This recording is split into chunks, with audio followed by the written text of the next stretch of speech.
Bonjour tout le monde, ici Anne du magasin aux couleurs d'argile à Libramont en Belgique, pour ceux qui ne le savent pas encore. Alors, il reste à peu près 10 minutes avant que j'ouvre le magasin et comme vous êtes de plus en plus nombreux à m'envoyer des commandes via le site de vente en ligne aux couleurs d'argile.be avec ces produits, parce que j'en parle parce que c'est vraiment des émaux prêts à l'emploi qui ont énormément de succès. Alors plutôt que de donner une description longue et ennuyeuse sur Facebook, je me suis dit je vais vous le dire en direct, ce sera beaucoup plus simple pour comprendre ce que vous pouvez faire avec cette gamme. Alors je vous montre parce que Maiko propose cette gamme qui s'appelle les Stroke & Coat. Vous voyez que ce sont des petits bidons qui font 236 millilitres. Donc pour donner une idée, je dirais vous savez faire au moins 7 bols, 2 couches intérieure extérieure avec un flacon, si pas plus, hein. Je donne en tout cas un minimum à utiliser, que vous pouvez utiliser avec cette quantité là. Maintenant, qu'est-ce qu'on peut faire avec ces émaux-là? Pourquoi j'en parle tout le temps? Parce que déjà, les clients qui viennent au magasin, une fois qu'ils les ont essayés, ils reviennent en rechercher. Parce qu'ils sont... Alors là, j'ai une mouche qui m'embête. Ils sont très contents du résultat. Et du coup, j'ai envie de vous en parler encore et encore parce que la majorité est super satisfaite. Alors, qu'est-ce que vous pouvez faire? Quels sont les avantages de ces fameux bidons? Déjà, pour ceux qui aiment peindre et qui utilisent la gouache, eh bien, c'est un peu le même principe. Vous pouvez les mélanger entre eux. Donc, si vous avez envie de créer un rose, eh bien, si vous mélangez du rouge et du blanc, vous aurez un rose. Alors, ce que vous pouvez faire, c'est mettre plus de blanc dans le rouge ou plus de rouge dans le blanc. Vous aurez du coup une variété, une gamme de roses du plus clair au plus foncé.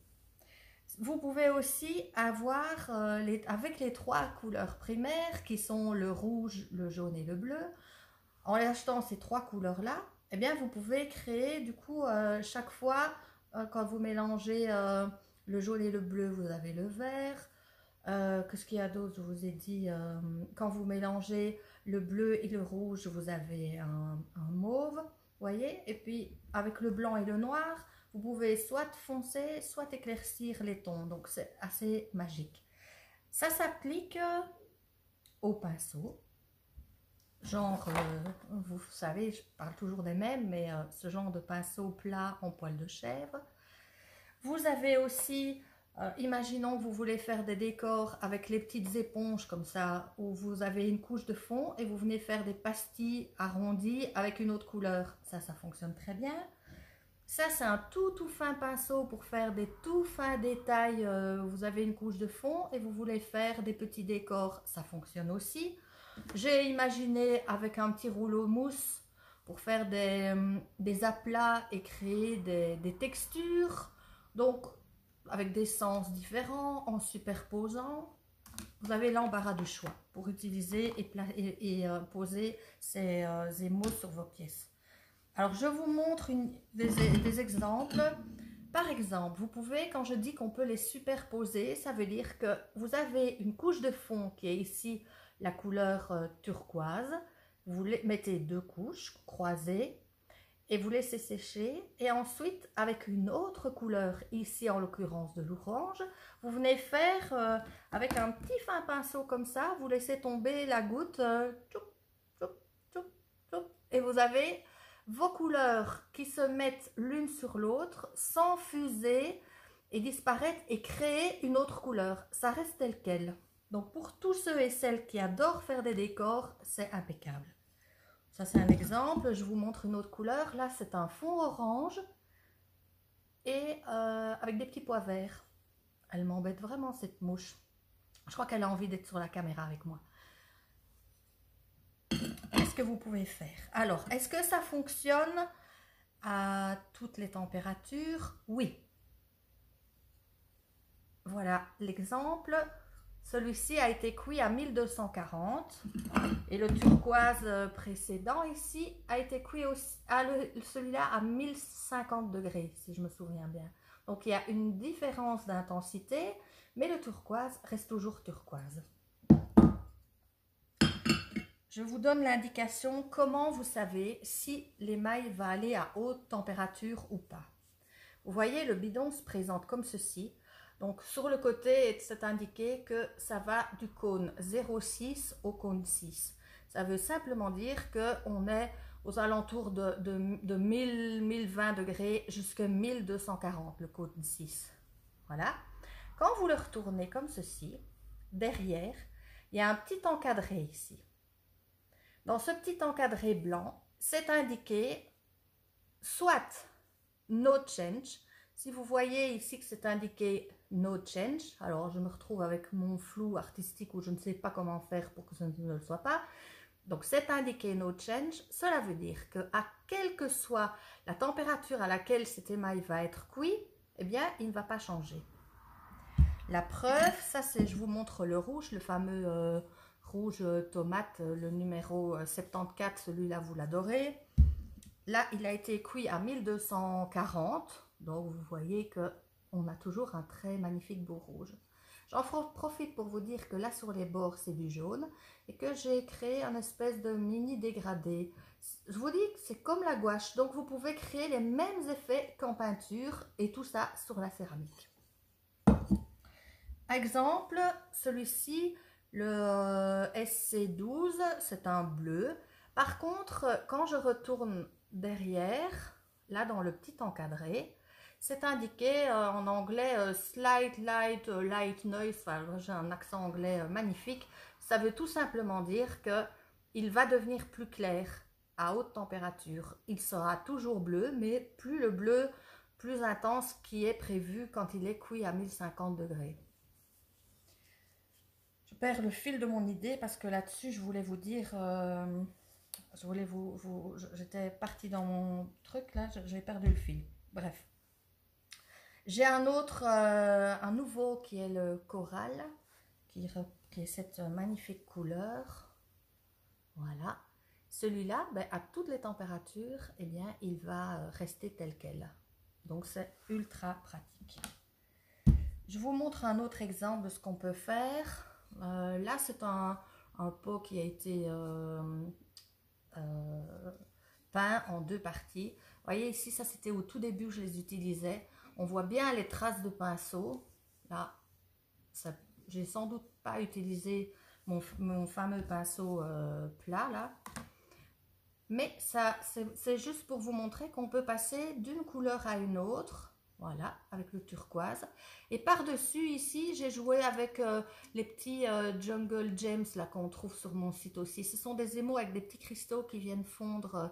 Et quand on les ajoute par-dessus, ça vient créer des petits effets. Donc voilà, je vous montre. C'est pour vous dire que vous pouvez vraiment vous amuser et jouer avec des tas de possibilités. Les clients en tout cas qui sont ici et qui viennent en rechercher sont vraiment ravis. Et j'avais juste envie de vous faire une petite mini courte vidéo pour vous dire à quel point si vous avez envie que ce soit d'obtenir le résultat qui est sur l'échantillon, vous utilisez ça, vous êtes sûr que c'est ça que ça va donner. C'est ça qui plaît à énormément de monde. Alors chose que j'ai pas encore dite, ils se mélangent entre eux. Ils se superposent, ils vont à toutes les températures, ils sont alimentaires, donc vous pouvez les utiliser aussi pour vos vaisselles, tout votre utilitaire, et ils ne sont pas toxiques. Donc pour les ateliers, là où il y a des enfants ou des animations d'ateliers de groupes adultes, personnes handicapées, personnes âgées, tout ça peut être utilisé sans craindre de toutes ces trucs émanations qui sont liées. Quand on prépare des émaux en poudre, là, il y a un peu plus de choses qui volent dans les airs. Ici, évidemment, comme c'est déjà liquide, il n'y a pas ça. Alors, ce que vous pouvez faire aussi, comme ça s'utilise comme de la gouache, si vous avez envie d'un effet un petit peu aquarellé, donc vous pouvez extraire une partie, vous mettez dans un petit récipient à part et vous ajouter de l'eau. Comme ça va devenir beaucoup plus liquide et vous pouvez par-dessus, imaginons, vous faites une pièce émaillée avec un transparent et vous avez envie de faire un décor avec un paysage ou des fleurs ou un animal. À ce moment-là, vous allez par-dessus votre pièce biscuitée, émaillée avec un transparent, non cuit encore. Vous laissez bien sécher et par-dessus, vous venez faire votre petit décor avec les couleurs qui sont plus liquides pour faire vraiment cet effet aquarelle décor. Vous pouvez faire l'inverse aussi. Donc, faire votre dessin sur votre pièce biscuitée, laisser sécher et puis mettre le transparent. À ce moment-là, le transparent, on le met bien sûr au pulvérisateur parce que si vous mettez au pinceau, tout va s'étaler, il n'y a rien à faire. Il y a des choses qu'on ne sait pas faire autrement.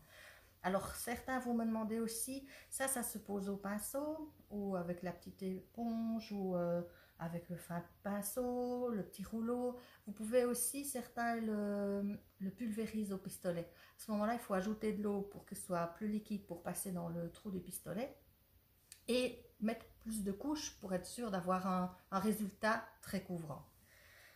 La particularité aussi de ces émaux, c'est que si vous travaillez sur terre claire ou terre foncée, il y a très peu d'influence puisqu'ils sont très opaques et très couvrants. Ça couvre même votre terre colorée qui se trouve en dessous. C'est l'avantage de faire des éléments colorés sur une terre qui est foncée. Vous ajoutez des touches et ça vient vraiment faire un super bel effet. Une autre présentation d'un travail ici qui a été fait, vous voyez. Là, ça a été... il y a eu j'ai ça aussi, je vends, je crois que je ne sais pas encore sur le site, mais c'est du tape spécial pour céramique qui ne colle pas qui n'adhère pas à l'émail si on veut venir faire des superpositions par-dessus l'émail pour faire des formes géométriques. Vous voyez que ça a été à des endroits placés sur une pièce biscuitée et à l'intérieur il y a des petits effets. Là c'est la partie jaune, ici vous avez un jaune avec un vert qui est à l'éponge venu par au-dessus amener un effet. Vous voyez là ici au-dessus, je vous montre un peu toutes sortes de différents modèles comme ça, vous, dans l'espoir que ça vous inspire et que ça vous donne l'idée et que si vous êtes face à des questions une fois devant votre pièce en vous disant mince avec quoi est-ce que je vais l'émailler, qu'est-ce que j'ai comme possibilité, et bien voilà, vous avez les possibilités au grès 1240 ou alors 1050. Vous pouvez aussi être à 1100, 1150. Vous avez tout ce panel là de possibilités. Après, il en existe des tas d'autres, mais bon, je ne sais pas tout vous montrer. Il y a des clients qui viennent chercher leur matériel ici, qui les explorent de plus en plus et qui ont des résultats fantastiques. Donc, je vous invite vraiment à les tester comme ça vous chante. Et vous les trouvez sur mon site dans la gamme. Alors, j'avoue que sur mon site, c'est pas toujours évident de les trouver. Vous allez sur aucouleursdargile.be, vous cliquez sur émaillage, vous avez une petite fenêtre avec le mot cuisson électrique, vous cliquez sur le mot cuisson électrique et sur cette page qui va s'ouvrir, vous avez tout désencadré avec les différentes gammes des mots que je vous propose. Donc vous voyez Stroke and Coat, il y a quand même pas mal de couleurs qui sont... Je vais un petit peu les compter, tiens, je vous ferai une petite mini vidéo avec toutes les couleurs qui sont ici disponibles en magasin. Il en existe des tas d'autres, mais celles que j'ai sélectionnées sont celles qui ont pas mal de succès. Maintenant, s'il y a des tons que vous ne trouvez pas, je peux toujours vous les trouver. Et sinon, vous les créez, puisque vous pouvez mélanger l'un et l'autre pour créer votre couleur personnelle. J'espère que cette vidéo vous a aidé, que je baragouine pas trop et je répète pas trop souvent la même chose, parce que comme je le dis souvent et que j'en parle tout le temps, ces émaux-là, j'ai l'impression que je me répète et me répète. Mais si vous avez des questions, ou il y a des choses qui vous sont restées pas claires, vous n'hésitez pas à me mettre un petit commentaire auprès de la vidéo. Et puis je ferai en sorte de vous répondre. Et je vous dis au revoir avec la mouche qui est là sur mon nez parce que depuis tantôt, elle est très très insistante. Je vous souhaite une bonne après-midi. Je vais ouvrir la porte de mon magasin et je vous souhaite juste de vous amuser, de découvrir et de tester et aussi de plus en plus vous m'envoyer des photos avec des réalisations que vous avez faites. Ben, vous n'hésitez pas à le faire, ça donne toujours des idées pour les autres aussi. Et on est là pour partager les informations et nos petits trucs et astuces. Merci de m'avoir écouté et à une prochaine fois. Au revoir.